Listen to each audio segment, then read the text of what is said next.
함께 찬양 드리겠습니다. 찬송가 365장 찬양 드립니다. 365장입니다.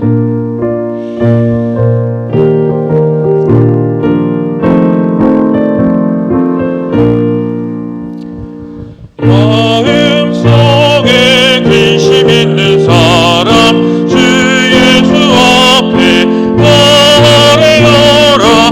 슬픈 마음 있을 때에라도 주 예수께 아뢰라. 주 예수 앞에 다 아뢰어라. 주 우리의 친구니 무엇이나 근심하지 말고 주 예수께 아뢰라. 눈물 나며 기쁜 한숨 쉴 때 주 예수 앞에 다 아뢰어라. 은밀한 죄 내게 있더라도 주 예수께 아뢰라. 주 예수 앞에 다 아뢰어라. 주 우리의 친구니 무엇이나 근심하지 말고 주 예수께 아뢰라. 괴로움과 두려움 있을 때 주 예수 앞에 다 아뢰어라. 내일 일을 염려하지 말고 주 예수께 아뢰라. 주 예수 앞에 다 아뢰어라. 주 우리의 친구니 무엇이나 근심하지 말고 주 예수께 아뢰라. 지금 앞에 겁을 내는 자여 주 예수 앞에 다 아뢰어라. 하늘 나라 바라보는 자여 주 예수께 아뢰라. 주 예수 앞에 다 아뢰어라. 주 우리의 친구니 무엇이나 근심하지 말고 주 예수께 아뢰라. 524장 찬양하겠습니다. 524장입니다.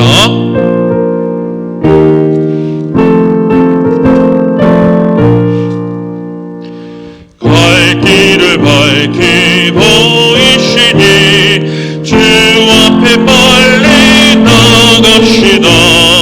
우리를 찾는 그 주 예수 곧 오러 하시네.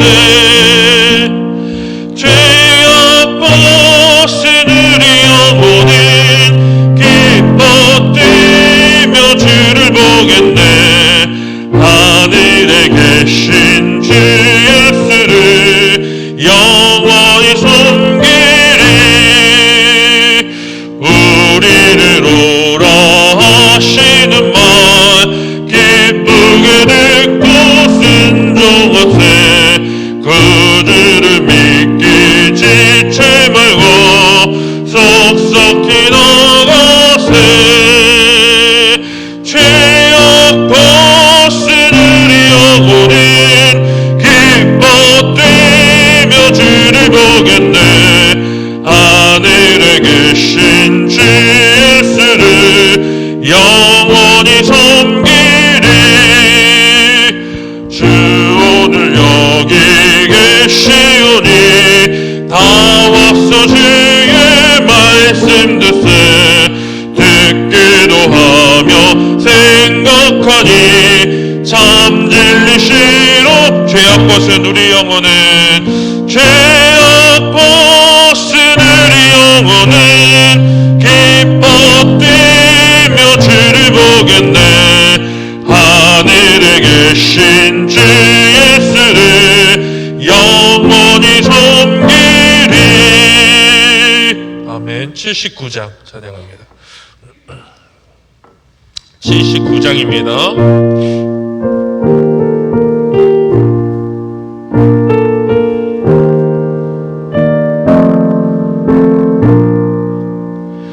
주 하나님 지으신 모든 세계 내 마음속에 그리워볼 때 하늘의 별 울려 퍼지는 데서 주님의 권능 우주에 찾네.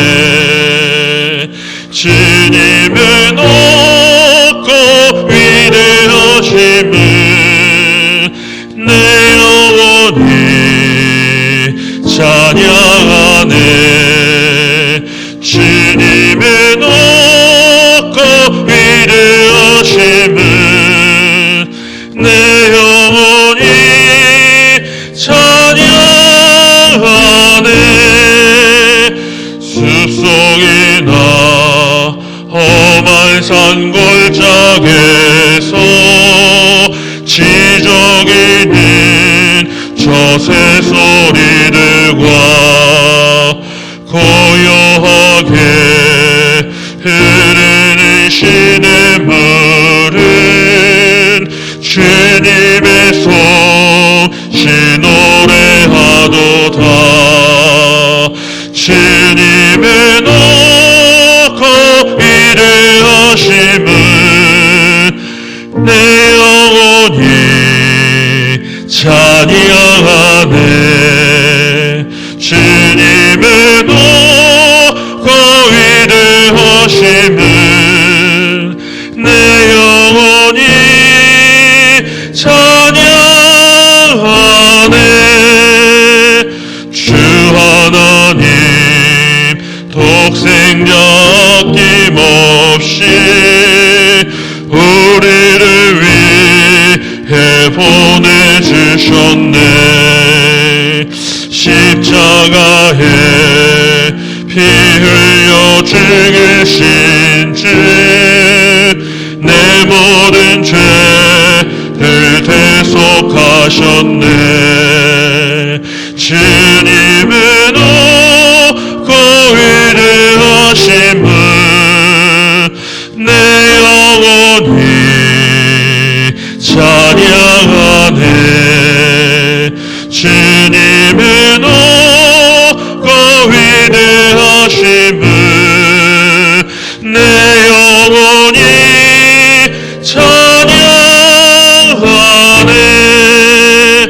내 주 예수 세상에 다시 올 때 저 천국으로 날 인도하리.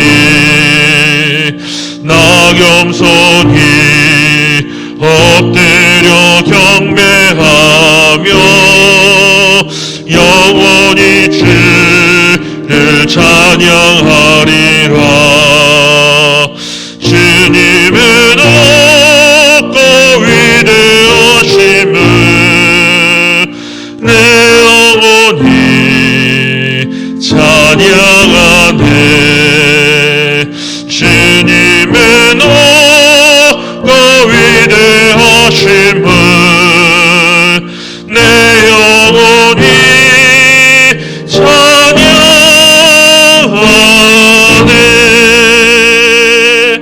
아멘. 이 시간 예배를 위해 놓고 같이 기도하도록 하겠습니다. 예배 가운데로 나를 불러주셨사오니 온전히 하나님을 예배할 수 있도록 성령님 나를 이끌어 달라고, 그리고 말씀을 전하시는 목사님 위에 함께 해주셔서 온전히 하나님의 말씀 대언하실 수 있도록 성령 충만함으로 함께 달라고 이 시간에 같이 나에게 들리는 목소리로 합심해서 기도하겠습니다.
전능하신 아버지 하나님 감사합니다. 오늘도 우리를 예배의 자리로 불러주시고 아버지를 주로 고백하며 주님께 우리 입술로 찬양을 올려드리게 하시고 또 하늘의 말씀을 받아 누리는 은혜의 자리에 서게 하시니 감사합니다.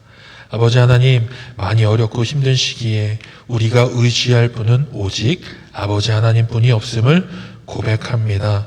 이 시간 우리의 마음과 정성을 다하여 드리는 예배 가운데 함께해 주셔서 하늘의 말씀으로 우리를 위로하여 주시고 우리의 마음 가운데는 주님 주시는 새 힘을 얻음으로 말미암아 세상 가운데서 승리하는 우리 모두가 될 수 있도록 인도하여 주시옵소서. 이 시간 하늘의 말씀을 대언하는 이영담임 목사님 위에 성령 충만함으로 함께하여 주셔서 온전히 주님의 말씀을 대언할 수 있도록 인도하여 주시옵소서. 또한 그 말씀을 받는 우리는 우리의 심령을 기경하시는 하나님으로 인해서 그 말씀 하나하나 다 받아 누리고 또 그 말씀을 가지고 세상 가운데 나아갈 수 있는 은혜를 허락하여 주시옵소서. 이 시간 가운데 성령님께서 우리와 함께하여 주실 줄 믿습니다. 예수님 이름으로 기도합니다. 아멘.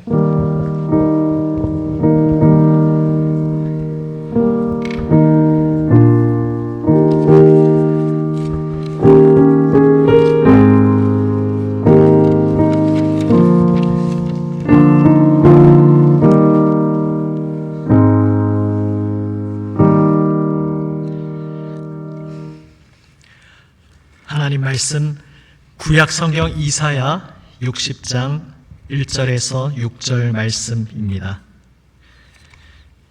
구약 성경 1041면 이사야 60장 1절에서 6절 말씀입니다. 제가 쭉 이어서 읽을 때에 여러분 앉으신 입장에서 중심선에서 오른쪽에 앉으신 분들은 홀수절을 1절부터 해서 읽고 왼쪽에 앉으신 분들은 짝수절을 2절부터 해서 번갈아 읽겠습니다. 그리고 6절은 다 함께 읽겠습니다. 60장 1절부터 읽습니다. 일어나라 빛을 발하라 이는 내 빛이 이르렀고 여호와의 영광이 내 위에 임하였음이니라.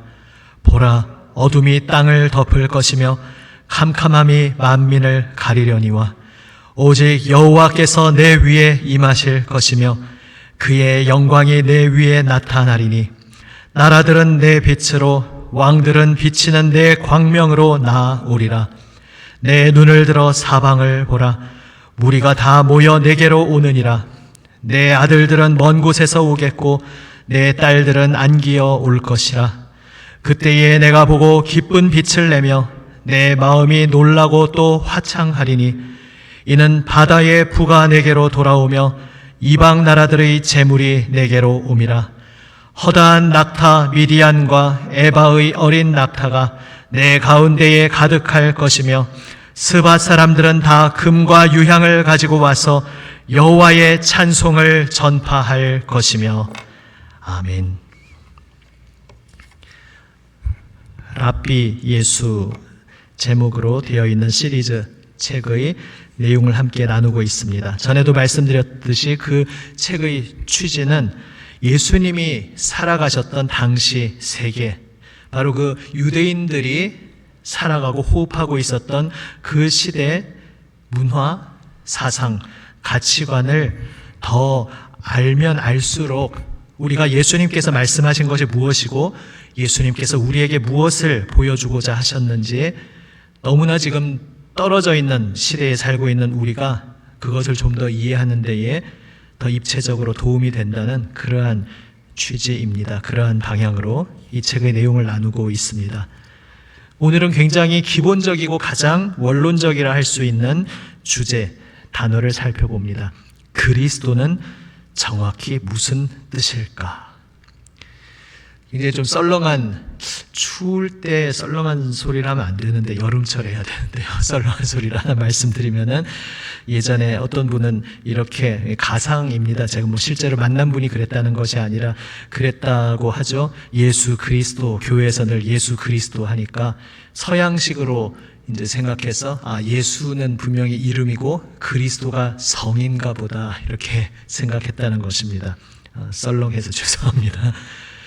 예수는 알겠는데 예수라는 이름은 바로 역사적으로 살아가셨던 우리가 믿는 그 분의 그 실제 이름이라는 것 아는데, 영어로는 지저스라고 하지만 우리 한국말로는 예수라고 하고, 지난번 그 부활 영화에서 당시에 아람어를 재현한 단어들을 이제 들으셨는데, 거기서 보면 이제 예슈아라는 것이 이제 당시 유대인들이 사용하던 제일 가까운 발음이라는 것을 압니다. 여담이지만 영어보다 우리가 더 좀 발음이 비슷한 것 같습니다. 예슈아. 이것은 그분의 이름인 건 알겠는데 그럼 그리스도는 뭔가? 사실 이 기본적인 질문을 우리가 잘 알고 있어야 합니다. 사실은 우리가 보통 예수 그리스도 하니까 그리스도는 그냥 막연히 어떤 구세주 혹은 하나님의 아들 이러한 뜻인가 보다 이렇게 그냥 막연히 생각할 수도 있습니다. 그리스도라는 말은 이제 음역된 것인데 원래 신약 성경을 기록한 헬라어로 크리스토스라는 단어를 이제 우리말로 표현한 것이 그리스도죠. 크리스토스. 헬라어로 크리스토스인데 히브리어로 마슈아흐입니다. 이제 그 언어의 변천 속에서 우리가 더 잘 알고 있는 메시아입니다. 메시아, 마슈아흐, 크리스토스. 이제 각각 언어마다 표현 방식이 다르지만 의미는 동일합니다. 알고 계시죠? 여기 오신 분들은 대부분 기름 부음 받은 자라는 뜻입니다. 기름 부음 받은 자. 수동태인데 지난번에도 말씀드렸듯이 이제 주어가 숨겨져 있는 거죠. 더 직역하면, 더 그 의미를 제대로 풀면 하나님이 기름 부으신 자. 이것이 메시아 혹은 그리스도의 뜻입니다. 아시다시피 이스라엘에서 기름 부음 받는다는 것은 어떤 특별한 하나님의 부르심을 받아서 하나님께서 부여하시는 사명을 감당하는 이들이 하나님으로부터 받는 명예로운 그러한 모습이었습니다. 제사장이 기름 부음 받았습니다. 드물게는 선지자도 기름 부음 받았습니다.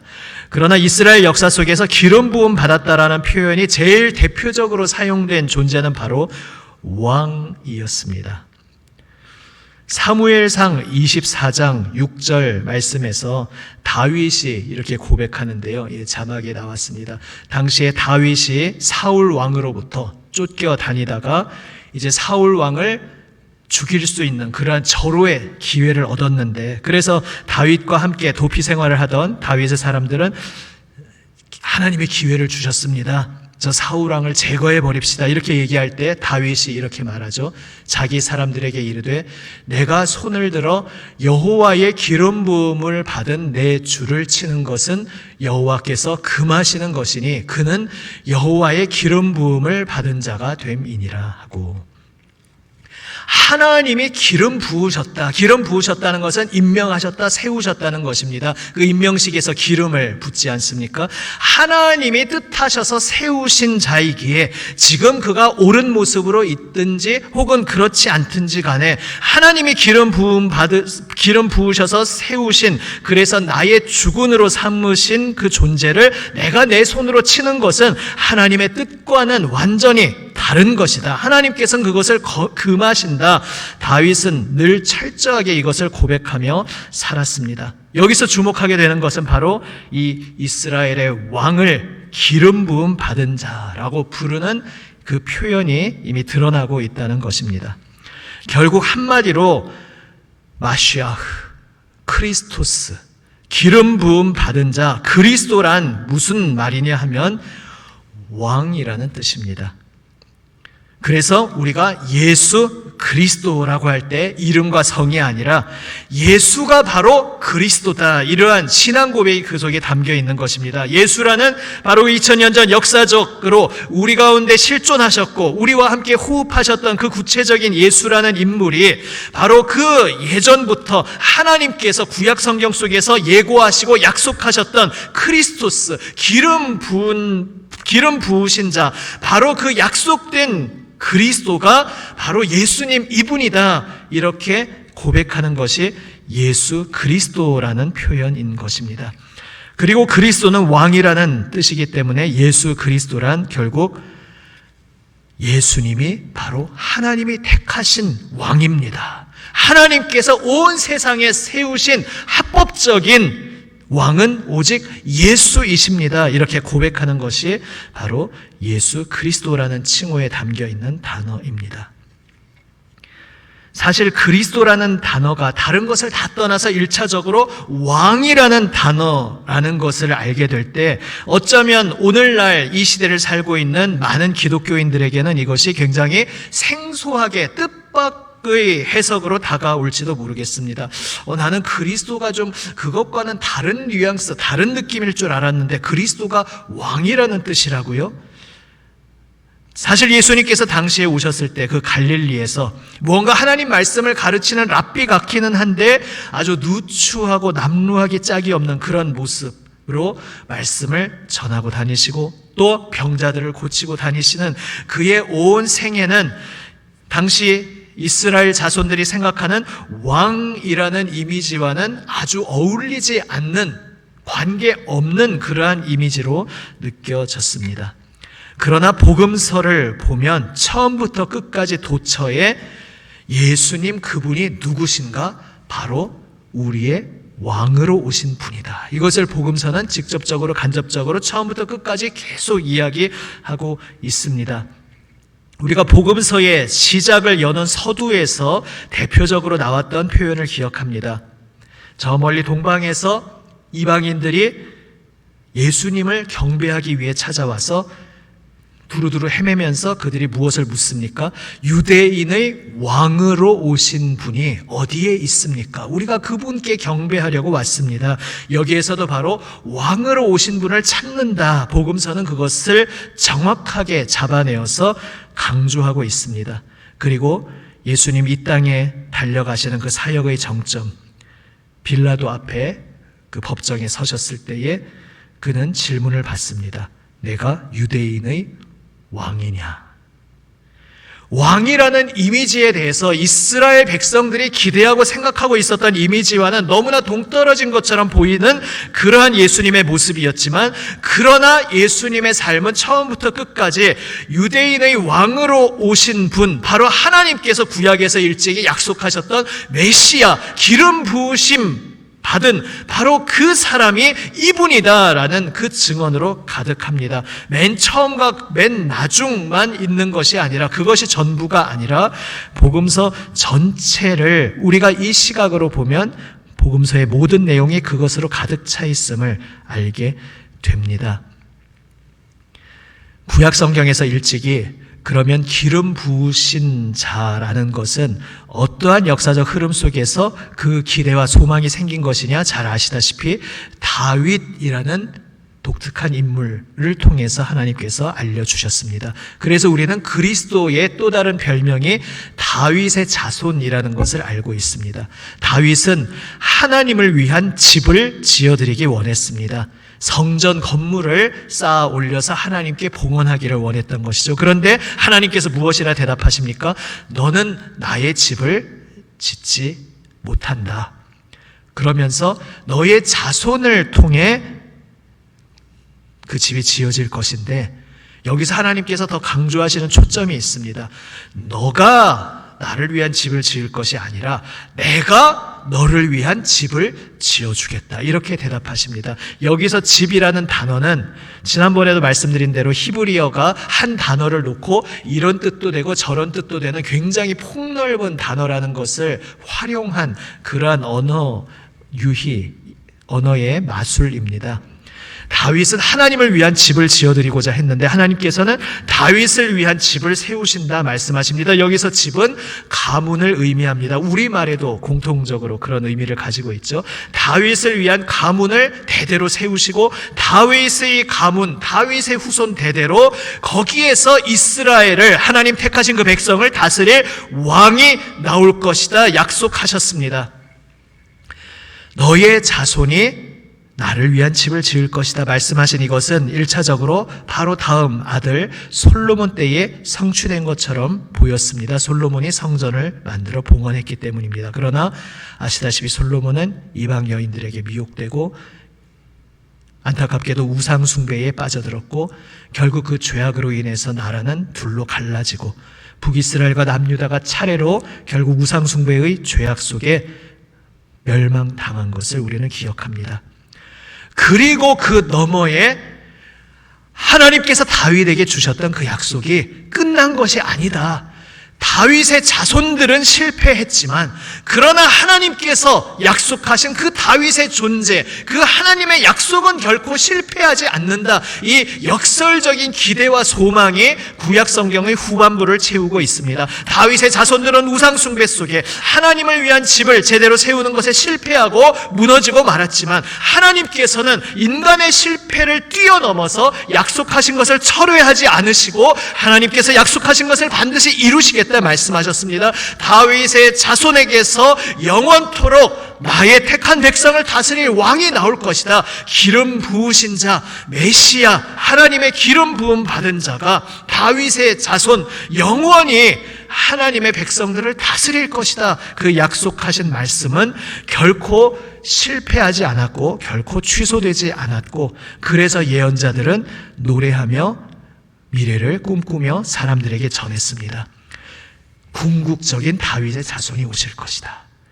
궁극적인 하나님의 집을 온전히 세워드릴 분이 오실 것이다. 그분이 와서 솔로몬이 실패했던 온전한 하나님의 집을 세워드리고 그분이 와서 온전한 왕이 될 것이다. 선포하였습니다. 그래서 에스겔 37장 24절 25절을 대표적으로 보면 이렇게 에스겔은 예언하고 있습니다. 함께 읽어보시겠습니다. 내 종 다윗이 그들의 왕이 되리니 그들 모두에게 한 목자가 있을 것이라. 그들이 내 규례를 준수하고 내 율례를 지켜 행하며 내가 내 종 야곱에게 준 땅 곧 그의 조상들이 거주하던 땅에 그들이 거주하되 그들과 그들의 자자손손이 영원히 거기에 거주할 것이요 내 종 다윗이 영원히 그들의 왕이 되리라. 아멘. 이제 다윗이라는 이름은 실제 역사 속에 있었던 그 구체적인 인물에 국한되는 것이 아니라 굉장히 상징적인 이름이 되었습니다. 왜냐하면 이 말씀을 선포하고 있는 에스겔 시대는 이미 다윗은 옛날에 등장했다가 죽어서 역사 속에서 사라진 과거의 인물이었습니다. 그런데 새삼 다윗이 와서 하나님께서 약속하신 대로 다시 다윗이 와서 그 하나님의 백성을 다스리는 왕이 될 것이다. 그분이 참 목자가 될 것이다. 에스겔은 이야기하고 있습니다. 그러므로 역사 속의 그 실제 다윗을 말하는 것이 아니라 다윗의 후손으로서 영원하신 분이 와서 이제 백성들을 다스리고 목자로서 먹여 살려주실 것이다. 돌보아 주실 것이다. 치료하여 주시고 회복시켜 주실 것이다. 말씀한 것입니다.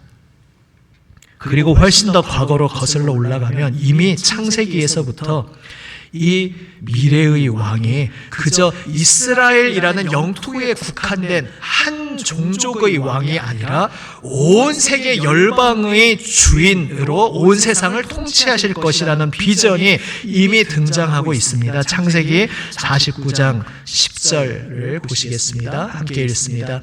규가 유다를 떠나지 아니하며 통치자의 지팡이가 그 발 사이에서 떠나지 아니하기를 실로가 오시기까지 이르리니 그에게 모든 백성이 복종하리로다. 아멘. 이 구절도 한 구절 한 구절 풀어서 이야기하자면 굉장히 많은 이야기가 있지만 오늘은 그렇게 하기에 시간이 모자라기에 그저 그냥 전체적인 그림만 보고 갑니다. 통치자가 손에 쥐는 지팡이를 말하는 것이죠. 통치자의 지팡이가 유다를 떠나지 않을 것이다. 그러니까 지금 그 야곱, 이스라엘의 아들들 중에서 유다의 자손에 이제 통치자가 나올 것을 예언하면서 그에게 열방이 복종할 것이다. 이렇게 말씀하고 있는 것입니다. 그리고 과연 유다 지파에 다윗이 세워지고 이제 다윗의 그 육신의 자손들이 실패했음에도 불구하고 그 모든 실패를 넘어서 궁극적인 다윗의 자손이 오시고 그에게 열방이 복종할 것이라는 그 예언과 비전이 바로 구약의 선지서들, 예언서들을 가득 채우고 있는 것입니다. 그리고 또한 앞서 보았듯이 다윗의 아들이라고 하면 1차적으로는 바로 솔로몬을 가리키는 것이었습니다. 그리고 솔로몬이 비록 실패했지만 그가 어쨌든 하나님의 집을, 성전을 세웠습니다. 그래서 결국 솔로몬은 실패했지만 그는 실패하지 않고 온전히 장차 오실 영원하신 기름 부음 받으신 분을 미리 보여주는 하나의 모형, 예고편과 같은 그러한 역할을 하는 존재입니다. 솔로몬은 집을 세웠으나 그 집은 실패하고 하나님께 불순종함으로 무너졌으나 이제 다윗의 참 아들로, 영원한 아들로 오실 그 분은 무너지지 않는 영원한 집을 세울 것이고 솔로몬이 못다한 모든 것들을 완성시킬 것이다. 이것이 예언서의 비전입니다. 솔로몬의 삶에서 그래서 대표적인 한 장면이, 솔로몬 하면 우리가 많이 떠올리는 대표적 장면 중에 하나인 그 스바 여왕이 먼 곳에서 찾아온 이야기입니다. 스바라는 지역은 오늘날로 말하자면 아라비아 남단 끝의 예멘 지역이라고 생각합니다. 그렇다고 한다면은 이스라엘로부터 2,900km, 우리 한반도가 저 북쪽 끝에서 남쪽이 몇 킬로죠? 그거 못 찾아보고 왔는데요. 이 어마어마한 거리죠. 2,900km나 떨어져 있는 그 먼 땅에서 도대체 그 멀리서 뭐하러 여기까지 찾아와서, 그것도 솔로몬이 얼마나 지혜로운 왕인지 거기까지 소문이 나서 내가 그 지혜를 내 눈으로 똑똑히 실체를 보고 싶어서 왔습니다 하면서 온갖 금은 보화를, 그 스바는 막대한 부를 자랑하는 그 막대한 재물로 유명한 그러한 나라였습니다. 그 막대한 재물들을 다 먼 길을 낙타를 타고 와서 솔로몬의 지혜를 두 눈으로 똑똑히 보고 그 솔로몬에게 지혜를 주신 하나님을 칭송하고 찬양하고 막대한 그 재물들을 솔로몬 왕에게 바치고 왔다는 이야기를 우리는 알고 있습니다. 이게 무엇이냐 하면 솔로몬이 참 잘났지, 그런 이야기가 아니라 솔로몬은 모형일 뿐이었습니다. 장차 영원한 다윗의 자손으로 오셔서 이스라엘의 왕으로, 메시아로 우뚝 서실 그 분이 이제 온 열방까지도 통치하는, 그래서 열방이 땅끝에서부터 자신들의 모든 금은 보화, 자신들의 모든 영광을 가지고 와서 그 이스라엘 가운데 우뚝 세워진 왕에게 다 경배할 것이다. 그분 앞에 엎드려 복종할 것이다. 그 미래의 비전을 예언자들은, 선지자들은 노래합니다. 바로 이 솔로몬의 사건이 그 좋은 하나의 예고편, 구체적인 모형이 된 것입니다. 바로 이 배경을 이해하고서 오늘 처음에 읽었던 오늘 본문 말씀 이사야 60장을 읽으면 이것이 무엇을 말하고 있는지 똑똑히 알 수 있습니다. 이사야 60장 일어나라 빛을 발하라, 이것을 문자적으로 얼핏 보면 예루살렘 성이 장차 어떤 영광을 받을 것인지에 대해서 말하는 말씀처럼 보입니다. 솔로몬 왕 때에 그 이루어졌던 영화, 그것이 정말 엄청난 영광이었는데 저 2,900km 떨어진 땅끝에서부터까지 와서 복종하고 경배하고 제물을 바친, 그것도 엄청난 일이었는데 그때와는 비교도 되지 않는 어마어마한 엄청난 일이 일어날 것이다. 온 땅 모든 열방의 모든 땅끝에서부터 자신들의 제물을 다 싣고서 자신들의 영광을 가지고 예루살렘으로 나와서 그 찬란한 영광의 성 앞에서 자신들의 모든 가지고 온 것들을 바칠 것이다. 그래서 온 열방의 재물이 다 예루살렘에 모일 것이다. 1차적으로 보면 이사야 60장은 그것을 말하는 것처럼 보입니다. 그런데 역사적으로 그 후에 역사 속에서 이 말씀이 문자적으로 실현되지 않은 것처럼 보입니다. 그러니까 물론 유대인들은 지금도 이 일이 이루어질 미래를 기다리고 있을 것입니다. 그러나 우리가 예수님을 믿는 그리스도인이라는 독특한 존재로 세워졌다는 것은 무엇이냐면 바로 이 말씀을 아주 독특하고 독보적으로 아주 깊은 시각으로 바라보는 발견한 존재로 부름받았다는 것입니다. 구약에서 예루살렘 성을 가리켜 노래한 것 같았던 이 말씀이 이미 성취되었다는 것입니다. 그래서 마태복음은 굳이 어떻게 보면 굉장히 생뚱맞고 뜬금없는 장면처럼 보일 수 있는 저 땅끝에서 저 먼 나라에서 동방의 박사들이 예물들을 가지고 와서 태어난 아기 예수님 앞에 그 예물을 바치고 경배했다는 것을 강조하여 기록하고 있는 것입니다. 왜냐하면 바로 그것이 이 이사야 60장 말씀이 성취된 그 시작, 그것이 전부가 물론 아닙니다. 그것을 시작으로 해서 이제 예수 그리스도의 이름이 온 세상 가득 세워지고, 그래서 메시아, 하나님께서 약속하신 그분이 유대인들만을 구원하는 유대인들만의 왕이 아니라 온 세상 열방, 어둠의 세력 앞에 포로로 잡혀 있는 그러한 비참한 상황 가운데 쓰러져 있는 온 세상 열방의 임금님이 되어주셔서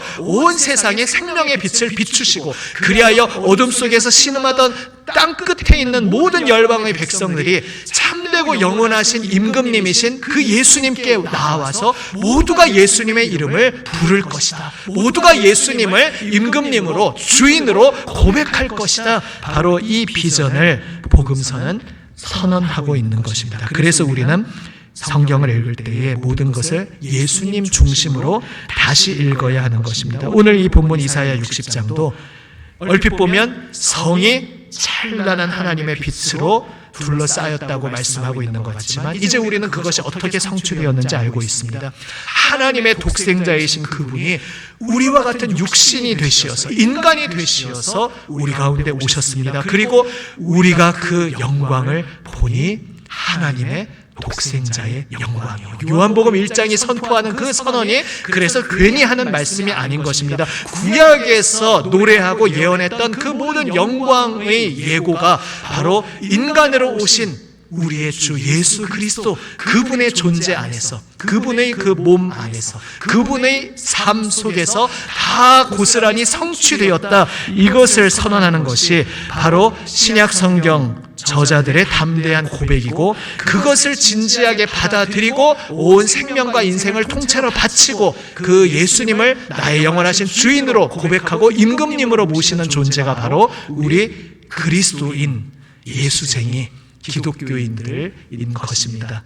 예수님께서 우리의 영원한 주인, 임금님 되신다는 사실을 기억하시고 고백하시기를 바랍니다. 아멘.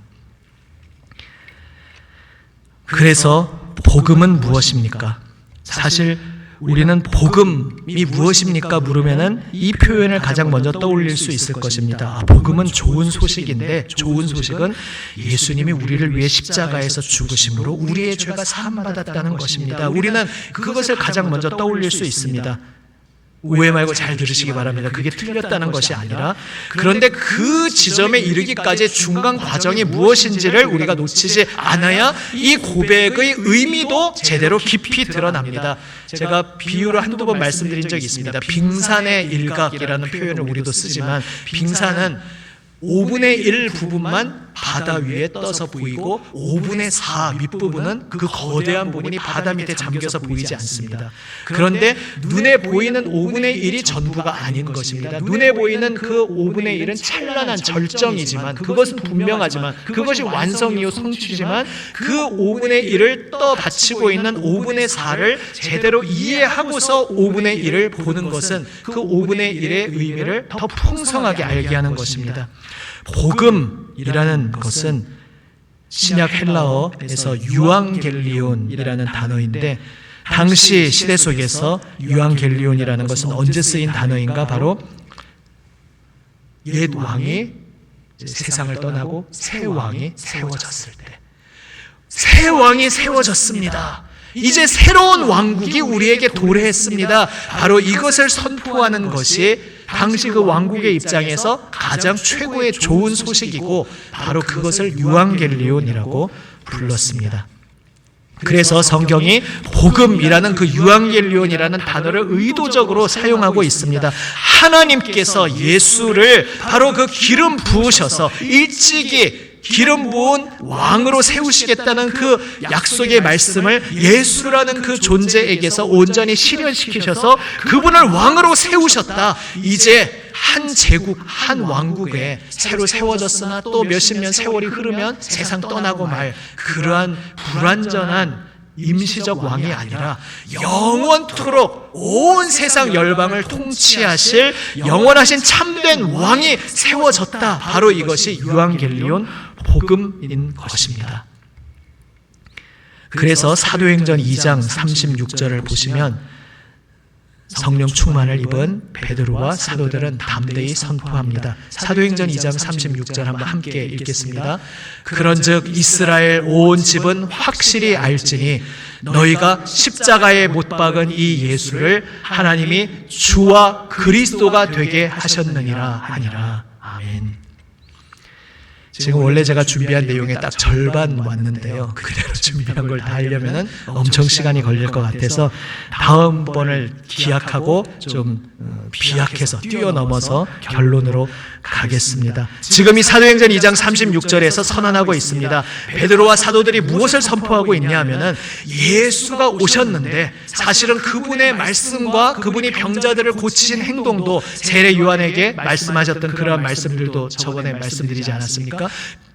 눈먼 자가 눈이 열리고 못 듣던 자가 귀가 열리고 이런 것이 다 메시아가 오시면 이루어질 일이라는 것. 그러나 세례 요한조차도 헷갈려하고 있을 때에 예수님은 묵묵히 메시아가 오시면 하실 일들을 하고 계셨습니다. 하지만 이 세상 관점에서의 왕을 기대하고 있던 이스라엘 백성들이 볼 때에 예수님은 전혀 왕같이 않은 존재였습니다. 그러나 예수님께서는 참된 왕으로 오셨습니다. 그러나 그 예수님이 바로 하나님 약속하신 메시아임을 받아들일 수 없었고 인정할 수 없었던 유대인들은 예수님을 십자가에 못 박아 죽였습니다. 방금 읽은 사도행전 2장 36절에서 그래서 너희가 십자가에 못 박은 예수를 이렇게 선언하고 있는 것입니다. 그런데 반전이 일어나는 것이죠. 그들은 그분이 임금님 되신다는 것을, 메시아 되신다는 것을 부정하고 못 박아 죽였지만 하나님이 그분을 인정하셨다. 하나님을 알아보고 메시아를 알아보아야 했을 그 유대인들은 알아보지 못하고 실패하여 예수님을 도리어 죽음으로 몰고 가고 대적자가 되었으나 그 모든 것을 역전하여 뒤집어 엎으시고 하나님께서는 이 예수가 내가 기름 부어 세웠던 존재가 맞다. 내가 그를 메시아로 세운 것이 맞다. 그분의 부활을 통해 주와 그리스도로 온 세상에 선포하셨다는 것입니다. 여기서 사도들이 사용하고 있는 단어 주와 그리스도, 바로 그 왕과 연결되는 것입니다. 주, 바로 임금, 군주, 통치자라는 뜻이고 그리스도, 아까 말씀드린 대로 메시아, 역시 하나님께서 기름 부으신 왕이라는 단어입니다. 중간에 많은 과정이 있지만 생략하고 그렇다면 우리에게 익숙한 우리 죄가 그분의 죽음으로 사함 받았다는 것이 무엇인가? 이것이 이제 참된 왕이 무엇을 하시는가? 바로 여기에서 이제 그 의미가 드러나는 것입니다. 유대인들이 기대한 왕이 와서 눈앞에 보이는 로마 제국이면 로마 제국, 그 대적들을 다 무찌르고 다시 유대인들의 왕국을 재건하여 세우시는 그런 왕을 기대했습니다. 왜냐하면 왕이 하는 주요 임무 중에 하나가 원수들을 무찌르는 것이었기 때문입니다. 사울 왕이 처음 왕으로 인정받았던 장면도 그러했고 다윗의 왕의 이미지도 그러했습니다. 또한 왕이라고 할 때에 이스라엘 백성들이 기대한 왕의 이미지는 그 백성들을 품에 끌어안는 이미지입니다. 끌어안고 그들을 지켜주는 존재. 그러니까 이거는 동전의 앞뒷면과 같은 것이죠. 백성들의 든든한 울타리가 되어서 그들을 보호하고 보살펴주고 지켜주는 존재니까 원수들을 물리치고 내쫓는 것입니다. 그래서 원수들을 향해서는 강력하게 격퇴시키고 그리고 택함받은 백성들을 돌보고 감싸 안아주는 존재, 바로 그 존재가 왕이었습니다. 그 왕으로서 메시아가 오셔서 하실 일을 유대인들은 로마 제국을 물리치고 우리나라를 재건하는 그러한 것으로 너무 좁고 얕게만 기대하고 있었습니다. 궁극적으로 그것이 전혀 아닌 것은 아니지만 그러나 진정한 원수가 무엇인가, 이게 중요한 초점이었습니다. 복음서가 담대히 선언하고 있는 것은 바로 세례 요한, 그 앞선 길을 예비하는 그 존재부터 그것을 선포했습니다. 아브라함의 자손이라고 해서 자고하지 말아라, 자만하지 말아라. 이 돌멩이로도 아브라함의 자손을 만들 수 있다. 회개해야 한다. 하나님 앞에 엎드리지 않으면서 난 아브라함의 혈통자 후손이니까 난 당연히 하나님 나라 백성이지, 이렇게 착각하지 말아라. 이렇게 세례 요한은 선포했던 것입니다. 다시 말해서 우리의 원수는 바깥에 보이는 그 눈에 보이는 혈과 육이 아니라 우리 모두로 하여금 하나님을 왕으로 인정하지 않게 하고 하나님 대신 헛된 것을 주로 착각하며 우상 숭배하게 만드는 우리의 일그러진 모습, 우리의 죄악, 그것이 바로 궁극적으로 물리쳐야 할 원수임을 신약의 복음서는 예수님의 가르침을 전하며 담대히 선포했던 것입니다. 그래서 너무 건너뛰는 것 같지만 이제 결론적으로 오늘 우리 시대에 있어서 우리가 복음을 선포한다는 것은 무엇입니까? 우리는 복음을 전하며 하나님의 죄사함을 말하며 모두가 죄인임을 사람들에게 선포합니다. 그러니까 사실 사람들로부터 환영받지 못합니다. 누가 처음 보는 자가 와가지고 대뜸 당신은 죄인이요, 당신이 죄인인데 회개하면 예수님 이름 믿으면 용서받을 수 있어, 이렇게 말하니까 그의 참된 의미를 알지 못할 때 거부감을 가지기가 참 쉽습니다. 더군다나 현대의 어떤 상업주의적인 가치관이 우리에게 너무 익숙해지면서 듣는 사람도 착각할 수 있고 그 복음을 선포하는 우리도 너무 손쉬운 공식으로 축소시켜버리면서 어디서 많이 듣던 거하고 비슷해질 수 있습니다. 이 상업주의 이 시대 속에서 물건을 팔려면 어떻게 해야 됩니까? 기본적으로 그 물건이 필요한지 모르는 사람, 그런 이야기 있지 않습니까? 그 정말 위대한 장사꾼은 누구냐면 신발을 필요로 하지 않고 맨발로 뛰어다니던 그러한 원주민들 그 종족에게 가서 신발을 신기고 파는 것이 위대한 장사꾼이다, 이런 얘기를 하는 것처럼 전혀 그 물건에 대해서 필요성을 느끼지 않는 사람으로 하여금 당신에게 그 물건이 없으면 왜 당신의 삶이 가장 중요한 것을 놓치고 있는지, 정말 이것을 당신이 사서 소지하고 그걸 갖춰야 당신의 인생에 큰 변화가 일어난다는 것을 설득해서 물건을 사게 만드는 것이 위대한 장사꾼 아니겠습니까? 복음 전도는 장사가 아닌데 듣는 이에게나 전하는 이에게나 잘못하면 오해할 수 있는 소지가 있습니다.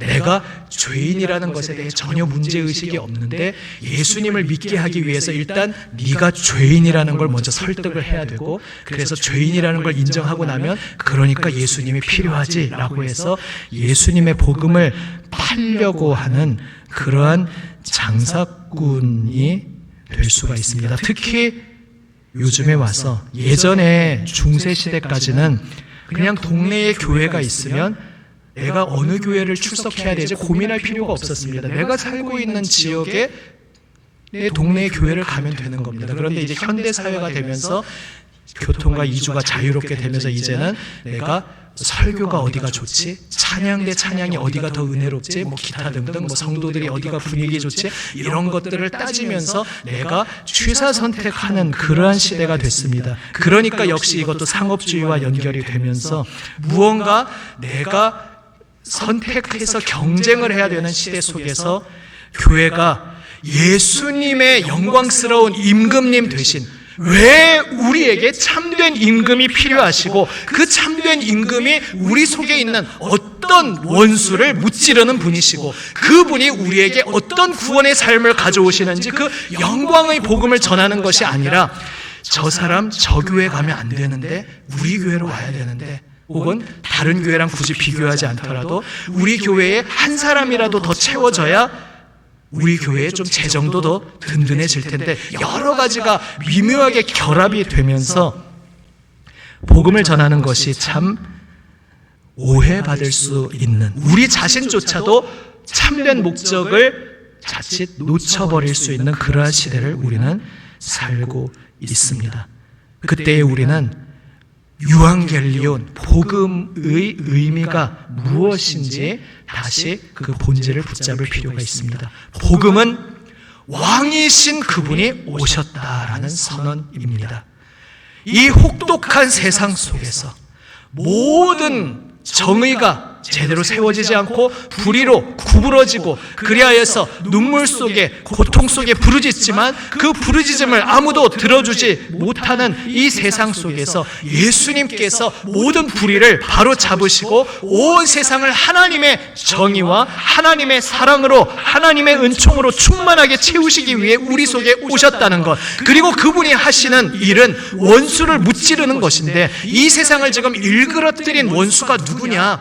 로마 제국을 무찌른다고 해서 세상이 달라지는 것이 아니고, 특정 권력자를 격퇴시킨다고 해서 세상이 달라지는 것이 아니고, 세상의 근본적인 문제는 우리 모든 사람 속에 있는 죄악이라는 것, 그리고 그 죄악을 뿌리 뽑고 그 죄악을 멸절시키는 방법은 다른 방법이 없이 죄 없으신 예수 그리스도 왕이신 그분이 온 세상을 위해 생명을 바치셔야 하고, 그분이 생명 바치심으로 인하여 그 피 흘리신 그 생명 내어주신 은혜 속에 온 세상의 그 불이 그 죄악이 다 함께 못 박혀 죽고 이제 부활하신 그분 안에서 그분을 참된 주인으로 모시고 그분 앞에 회개하며 엎드리는 이들 가운데 성령께서 역사하여 주셔서 우리의 내면을 새롭게 하시고, 그리하여 진실로 예전에 헛된 우상을, 헛된 죄악을 섬기던 삶에서 돌이켜서 나의 영원하신 주 예수 그리스도 앞에 엎드리도록 부르시고 있는 것이 바로 예수님 십자가 복음의 핵심인 것입니다. 그래서 예수님이 왕이시라는 선포가 우리가 이미 익히 잘 알고 있는 왕이신 그분이 우리를 위해 죽으셨습니다. 그리고 왕이신 그분이 죽음과 죄의 권세를 깨뜨리시고 부활 승리하셨습니다. 그리하여 왕이신 그분의 죽음과 부활을 통해 우리가 죄악의 권세로부터 풀려나게 되었습니다. 죄라는 거짓 왕의 지배에서 해방되게 되었습니다. 이제 예전에 섬기던 헛되고 거짓된 가짜 주인을 다 뒤로 던져버리고 내가 섬기던 모든 죄악을 다 끊어버리고 참되고 영원하신 주 예수님 앞에, 그 거룩하신 주님 앞에 엎드립시다 선언하는 것이 바로 예수 그리스도의 복음을 선포하는 우리들의 영광스러운 감격스러운 소식인 것입니다. 그래서 우리도 복음을 전하며 나아갑니다.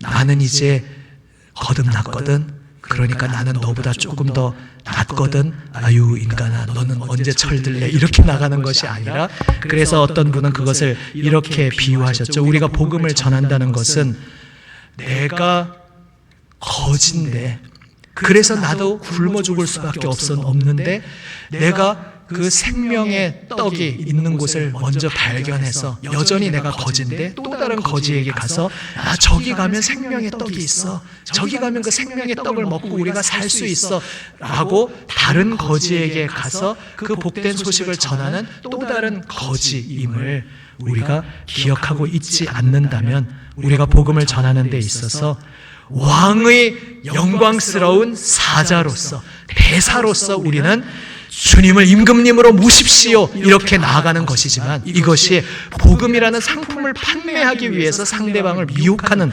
그러한 새치혀로 상대방을 헷갈리게 만드는 그러한 것이 아니라, 나에게나 그에게나 예수님이 왕이 되셔야 우리의 인생에 참 희망이 있고, 그래서 나도 이제 나의 임금님 되신 그 예수님의 죽음과 부활 안에서 오늘도 빚어져 가고 있는데, 그래서 오늘도 여전히 기승을 부리는 그 죄악이 예수 그리스도의 그 이름 앞에 엎드릴 때에 그 십자가 보혈 권세로 그 죄악이 공중 분해되고 무력화되면서 다시 죄악이 힘을 잃고 내가 주님 앞에서 그분 찬송하고 그분 앞에 엎드리는 그 영광의 경험을 걸음마로 한 걸음씩 해가면서 우리도 또 다른 사람에게 나아가서 선포하는 것입니다. 당신의 참된 주인이 계십니다. 참된 주인을 우리 모두가 잃어버리고 살고 있었습니다. 그 참된 주인 앞에 우리가 엎드리기 전에는 우리의 삶에 평화가 있을 수 없습니다. 우리의 삶에 기쁨이 있을 수 없습니다. 우리의 삶에 참된 의미가, 생명이 있을 수 없습니다. 그러나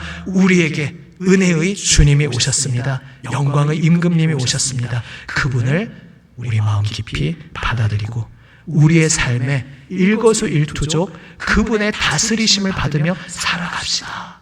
전하는 것이 바로 예수 그리스도의 복음을 전하는 우리의 영광스러운 발걸음인 줄로 믿습니다. 사랑하는 여러분, 예수 그리스도께서 우리의 임금님 되어 주십니다. 우리를 위해 죽으시고 부활 승리하신 영원하신 임금님이 우리의 가장 큰 원수 죄와 사망을 깨트리셨고, 그래서 예수 그리스도 십자가 보혈 앞에 엎드리는 일을 오늘도 생명으로 부르고 계심을 기억하시기를 바랍니다. 오늘도 그 주님 앞에 나의 모든 마음과 생명을 드리며 영원하신 나의 주님으로 인하여 기뻐하고 감사하는 우리 모두가 되시기를 우리 주님의 이름으로 축원합니다. 아멘. 함께 찬송하시고 기도하시겠습니다. 아까 마지막 찬송하신 79장 함께 고백합니다. 1절, 3절 함께 부릅니다.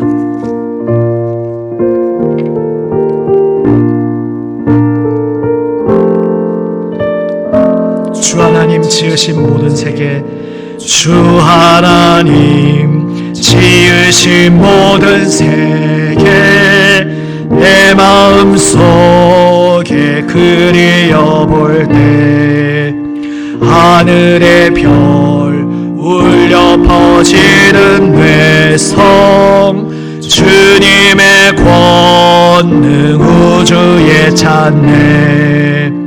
주님의 높고 위대하심을 내 영혼이 찬양하네. 주님의 높고 위대하심을 내 영혼이 찬양하네. 주 하나님 독생자, 주 하나님 독생자 아낌없이 우리를 위해 보내주셨네. 십자가에 피 흘려 죽으신 주, 내 모든 죄를 대속하셨네. 주님의 높고 위대하심을 내 영혼이 찬양하네. 주님의 높고 위대하심을 내 영혼이 찬양하네. 아멘. 말씀 앞에 응답하며 한번 기도하면 좋겠습니다. 하나로 묶어서 기도 제목을 드리겠습니다. 오늘 말씀 앞에서 내가 주님 말씀 앞에 엎드리며, 주님, 예수님, 나의 임금님, 나의 영원한 주인 되십니다. 나의 임금님이신 예수님께서 나를 위해 죽으시고 나를 위해 부활하시어 저를 죄와 사망의 권세에서 풀어 자유케 하여 주시니 감사합니다. 우리 자신의 감사의 고백으로 기도하고, 또한 이어서 합쳐서 지금 내 마음에 떠오르는 한 사람을 위하여 중보하면 좋겠습니다. 특별히 주 예수님의 그 다스리시는 손길을 아직 제대로 알지 못하고 있는, 완전히 알지 못하고 있든지, 아니면 교회를 출석하고 있지만 아직 주 예수님을 인격적으로 만나지 못해서 주 예수님이 내 인생의 주인 되심의 의미를 온전히 알지 못하고 있는 한 사람일 수도 있습니다. 그 한 사람을 떠올리며, 주여, 주님께서 그를 손으로 붙잡아 주시고 예수님이 나의 영원한 주님이시요 나의 구주이심을 고백하고 주 예수님의 다스리시는 손길에 그 자신을 온전히 내어드리게 역사하여 주시옵소서. 한번 중보하며 나아가면 좋겠습니다. 함께 기도하시겠습니다. 아버지 하나님, 감사합니다. 주 예수님, 우리의 영원한 임금님이 되어주시고, 아버지 하나님, 주여, 죄와 사망의 권세에서 아버지 저희를 풀어 자유케 하여 주시니 감사드립니다. 영원한 임금으로 아버지 온 세상을 다스리기 위해 오신 주, 아버지 하나님, 오늘도 주님 앞에 온전히 엎드리게 하여 주시옵소서. 주여, 저희의 삶의 일거수일투족에서 아버지 예수님이 우리의 주인 되시고 임금님 되심을 날마다 아버지 하나님 구체적으로 고백하게 하여 주시옵소서. 아버지 하나님, 이 시간 특별히 떠오르는 한 사람을 주님 앞에 중보로 올려드립니다. 아버지 하나님, 주여 그의 심령을 어루만져 주시고 새롭게 하여 주시옵소서. 예수님이 아버지 하나님 그의 생명, 아버지 하나님 그의 마음, 아버지 하나님 그의 모든 것 되심을 아버지 하나님 진심으로 깨닫고 예수님을 그 마음 중심에 깊이 모셔드리게 주여 역사하여 주시옵소서. 아버지 하나님 주님, 오직 주 예수님만이 그의 영원한 생명 되시고 주 예수님만이 그의 영원한 소망이 되시고 주 예수님만이 그의 평화, 그의 기쁨 되심을 진심으로 고백하며 아버지 하나님 주님 앞에 온전히 엎드리게 하여 주시옵소서. 주님, 주님.